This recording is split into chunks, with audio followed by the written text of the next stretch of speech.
Poverty has become a real weapon in the hands of those who rule Nigeria. So the Economic Intelligence Unit are only telling us what we know. It's a self-fulfilling prophecy. A country where people are stealing more oil than is being declared as produced, where oil producers are stealing their own oil in collusion with our navy. How much oil are they bunkering in the Niger Delta? How much oil are they burning to produce diesel in the creeks? We are not talking about canoes. As long as the underlying issues are not addressed, as long as criminality has been licensed and impunity has become the order of the day, there is nothing anybody needs to say. Eventually, it's a self-fulfilling prophecy. At some point, this system is going to grind to a halt. My own singular interest is in making sure that the mass of the people do not turn against themselves, believing that they are their own. No, the real enemies are sat in government offices. The average Nigerian needs to wise up to the fact that they are merely distracting us when they start pointing at religion and ethnicity. Hello guys, welcome to the show. How are you people doing? I hope everyone is fine. So, as the crisis in Nigeria just keep on getting from worst to more and more worst, there are a couple of videos that I want us to go through. I want us to watch these videos and then share our thoughts and opinions. The videos are Nigerians sharing their anguish and frustration in the street of the country. Like I have said before, many Nigerians have said that, in their own opinion, Tinubu Bola Ahmed is the worst president Nigeria has ever had. He is the worst president of their lifetime. I don't know how truthful that is, but I would take it from them, because things are really, really bad now. Okay, if we have to compare to the time of Buhari, Goodluck Jonathan, Yar'Adua, or even Obasanjo, things are way more worse now than they have ever been. And so Nigerians are really angry and frustrated. And can you really blame them? Can you really blame them? Because the only thing that gives the leader legitimacy is for them to do what they said they would do. You see, if a leader promised to fix the country, he or she has to do that because he or she had promised that. The people who voted he or she are expecting that they do what they promised to do. It's as simple as that. But Africa, that is too much to ask. So, let's get on with the clips. The major problem now the people where they are Tinubu. That's a bad government. Na bad government. Since where they not spoke this country, we no get better leader. Honestly, the person who votes, they not put them. Are you hearing me? So the Tinubu they say he have money, have everything. We are happy. So that as he enter the seat, everything will change. If nothing go, he sees everything. She's fuel. So I'm not happy with it. You're not happy with it? I'm not happy. Me, I don't old. But the children, what of the youth? People have 5 children to go to school. No money to train them to go school. Only transport. We are living in a lawless country. It's just like living in a hellfire. You understand? Our pastors too, they are not doing the needful. You understand? After all these things, you go to church, they will tax you. They don't care about you. In fact, we are in such a menace. But I just tell you, if we don't come out as a people and denounce this evil, if we don't come out as a people and fight this status quo, then it will remain and we will all die. Because we actually, probably, we don't want to live as no joy. People they die for hungry. People they die. Hungry they kill people. No joy. I say Tinubu is the best president so far. It shows that that person must be an animal. Because no sensible human in the present state of this country will say that Tinubu is the best president so far.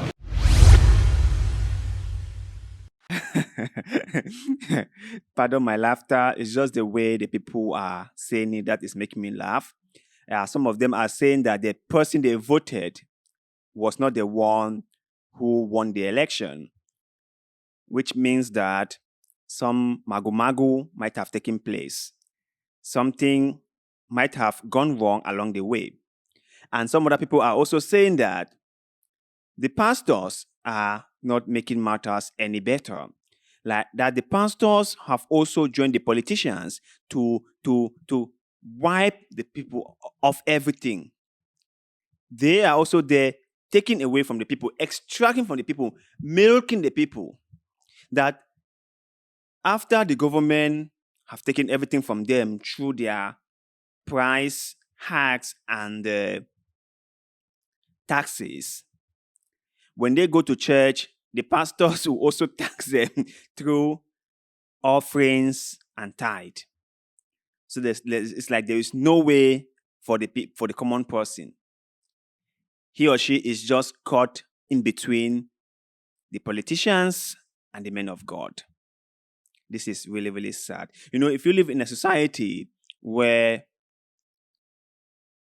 people think of men of God as not really being on their side, but rather milking them, then you begin to wonder what has really gone wrong with our society. But let's continue with another clip. To cook indomie for 2 children, I spend almost 1,500. If they can't get phone call, how much I go spend? That's 3,000. Never done something when they will carry go school. I will tell you, my mother. Then tell me, pump, they just groundnut oil. Why not this 1 liter? Tell me 400 naira. We don't need to even discuss about this current situation because the situation is bad. Totally bad. Totally worst. Worst. So, will you say this is the worst so far? Yes, it's worse than before. That amount my wife knew. I did 1,500, 2,000 and I cook 1 week. Yes. Now, if I give my wife 5,000, go say this one I've only meat or waiting. Yes. It doesn't matter. That I will give her 1,500, 2,000, 2,500 at the rate like this. Yes. Now, if I can't give my 5,000, go say make go use and buy. You can really feel the pain and suffering of ordinary Nigerians. You can really see how they suffer. You can really see how they are crying for help.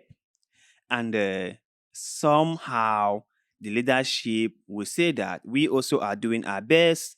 We are all struggling. And they would even include themselves among those who are suffering, which to me looks like a mockery of the situation. Because I cannot expect someone like a politician in Nigeria to say that he or she is also suffering the economic crisis or the price increase have also affected him or her. This is just like to insult the ordinary people who are struggling on a daily basis. This is just an insult to them. You hear Tinubu will say that this is a very difficult time and all of us have to persevere. And I'm like, what? Tinubu is persevering. What? Persevering what? Tinubu has so much money to get anything he wants, you know. So why would he persevere? What is causing him to persevere? So when the ordinary Joe at the end of the street will be crying and saying that things are very hard and he doesn't have anything to eat and the little money he has cannot buy anything, Tinubu will also be saying that he is also struggling. Really? Isn't that a mockery of the situation? Politicians. Anyway, let's continue with the next video. It's high time that our pastors stopped asking Nigerians to pray more for Nigeria because God is not deaf. Societies that invest in education, in good governance, in agriculture and infrastructure, and the rule of law will prosper. and they will enjoy a good life. While those, of course, that shirk their responsibilities and promote mediocrity, corruption, tribalism, horrible elections, even if they do the most prayer and they are the most religious, they would never prosper. There's no demon that cannot be killed with better leadership. There's no demon that will survive better investment of national resources into development. No demon will survive a free and fair election. There's no demon from any parts of hell that will survive a nation that has 100,000 megawatts of electricity. That demon will die. Now let's stop pretending that the emperor is not only, rather let's tell the emperor the truth. Not only is he stark naked, he has defecated on himself. You know, I have talked about this like a lot, and people might think that because I am not as religious as they are, or maybe I need deliverance. Yeah, maybe I need God to really touch my heart, to change my mind and my thoughts about religion. But let's be realistic. Let all of us be realistic. You must have to do something to become successful. A society needs to be very pragmatic. We need to face reality. We cannot base everything on religion. We cannot base everything on religion. Religion is just an ideology, and it won't help us. It would not help us. People must realize this by now, that if only the number of time we spend fasting and praying and do all sorts of things were diverted into other things, how prosperous we will become. Let's say, for example, those churches in Nigeria were companies, were establishments, were enterprises that could hire those people who came there to worship to work. Just imagine that for a second. How many people will have jobs in Nigeria? Have that ever crossed your mind? Have that ever crossed your mind? If only the man of God who is super rich was using some of that excess wealth to start up enterprises that could hire Nigerians, how much jobs could be created and how much money could be made by people who are suffering every day.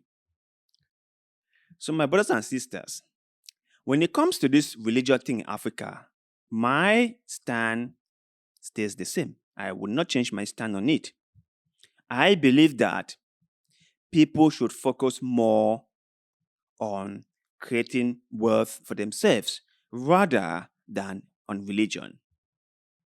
I believe that the men of God are milking their members. The men of God are stealing from their members. The men of God have become politicians. They are playing the people. They are gaming the people. They are telling the people what the people want to hear in order to collect from them. That is what those men of God have been doing. And that is why you will see them so successful, super successful, super rich. You have Pastor Chris, so much money. Pastor Oyedipo, so much money. Pastor Suleimanu, so much money. Pastor Anis Selman, super rich. In fact, most of them, Apostle Joshua, super rich. They are milking from their members. They are collecting from their members day in, day out. Just collecting. So, brothers and sisters, be wise. Be wise. Let's continue with another clip. Buhari became president May 29, 2050. We need to understand the root cause of our problem before we can provide credible solutions. Buhari inherited foreign reserve of $29 billion. Between 2015 to 2023, total import volume of Nigeria was $451 billion. Go and check the records. Total export received was about $406 billion. Buhari and co borrowed over $32 billion from 2015 to 2023 when he handed over to Tinubu, because as at June 30th, 2015, external debt position, total federation was $10 billion. Buhari left at $43 billion to Tinubu. Foreign direct remittances was about $168 billion that came into this country within those 8 years. So if you look at the net dollar inflow and net dollar cash flow, outflow, there is no way Naira will have lost over 600 Naira to $1 under Buhari, and now galloping at what Tinubu is experiencing today was the foundational recklessness that was led under Buhari. And Nigerians are not asking the right question. I will explain to Dr. Bati. This is the truth. The 23.2 trillion Naira that was printed and handed over to Buhari and co by MFL is at the root cause of what we are experiencing today. Remember in 2018, Obaseki cried out and they lampooned him. I think most government, they all borrow money, and then no matter what statistics is given here, wouldn't make a difference, wouldn't actually change the life of the ordinary man in the street who is suffering. No matter who is to be blamed, Tinubu or Buhari, it doesn't matter. Tinubu is the current leader. Tinubu is responsible for the country and the people. And whatever happens, Tinubu is to be blamed for that. End of story. Nigerians are suffering now more than before. Tinubu is responsible. End of story. It doesn't matter what Buhari left before Tinubu came in. He is responsible because he is the current leader of the country. He has to fix the problem. He has to do something. Because this cannot keep on going. This cannot keep on dragging. Nigerians are on their knees. Nigerians can barely afford anything to eat. And why the Tinubu fly up and down? Why members of his administration stay as they want? Why the politicians in the House of Assembly stay as they want? Ordinary Nigerians are suffering. They cannot have anything to eat. They cannot even afford anything. Even to get monthly salary is a big problem. When you couple all this together, you can see how a mess Nigeria is. Nigeria, sometimes you don't understand what is really going on in that country. Consider the fact that they have so much resources. So much. But you guys out there, let me hear your take on the videos we just watched. And for those of you in Nigeria, how is your own personal condition or situation like? Share that thought and opinion with us in the comment section below, because we like hearing what you have to say. Please like this video, share it, subscribe to the channel, because that helps us a lot, and we shall forever be grateful to you. So thank you very much for doing just that, and like always, see you in the next one.